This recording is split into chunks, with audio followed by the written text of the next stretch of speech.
Ամերիկայի Միացյալ Նահանգների Վաշինգտոն նահանգում քիմիական բակ է պայթել, ինչի հետևանքով 1 մարդ զոհվել է, 9 մարդ վիրավորվել, ևս 9 մարդ համարվում է անհետ կորած։ Դեպքը տեղի է ունեցել Լոգվյու քաղաքում գտնվող արտադրամասում։ Վնասված բաքում պահվում էր սպիտակեղուկ կոչվող քիմիական լուծույթը, որն օգտագործվում է թղթի արտադրության մեջ եւ պարունակում է նատրիումի հիդրոքսիդ եւ նատրիումի սուլֆիդ։ Որոշ վիրավորներ ստացել են ծանր քիմիական այրվածքներ։ Միաժամանակ իշխանությունը վստահեցնում է, որ միջադեպն ուղղակի վտանգ չի ներկայացնում շրջակա բնակչության համար։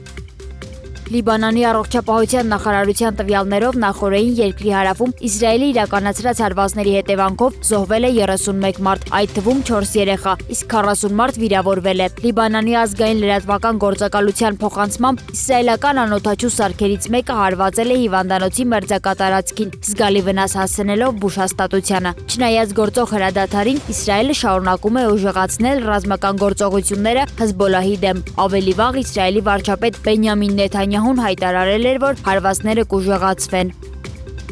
Ըստ Գարդիանի, Իսրայելի իշխանությունները հրամանագիր են արձակել Նաբի Սամուել սրբավայրի շրջանում հողամասի բռնագանձման վերաբերյալ։ Սրբավայրը գտնվում է Հորդանան գետի արևմտյան ափում, Երուսաղեմից հյուսիս եւ քրիստոնեական, հրեական ու մահմեդական ավանդույթներում համարվում է աստվածաշնչյան մարգարե Սամուելի թաղման վայրը։ Տարածքում գործում է նաեւ մզկիթ, որը տնօրինում է Վաքֆ պաղեստինյան մահմեդական ունեցվածքի կառավարման մարմինը։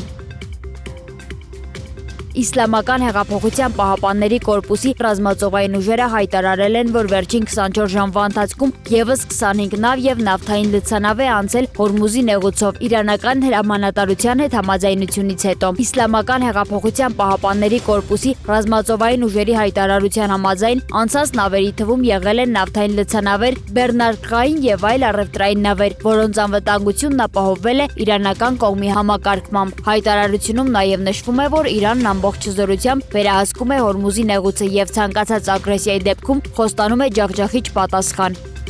ՄԱԿ-ում Ռուսաստանի մշտական ներկայացուցիչ Վասիլի Նեբեզյան հայտարարել է, որ Ռուսաստանը կարող է վերցնել Իրանի հարստացված ուրանը, եթե Թեհրանը նման խնդրանք ներկայացնի եւ դա դառնա Ամերիկայի Միացյալ Նահանգների հետ հնարավոր համաձայնագրի մի մասը։ ՄԱԿ-ում Ռուսաստանի մշտական ներկայացուցչի խոսքով նման տարբերակը կարող է քննարկվել բանակցային գործընթացի շրջանակում։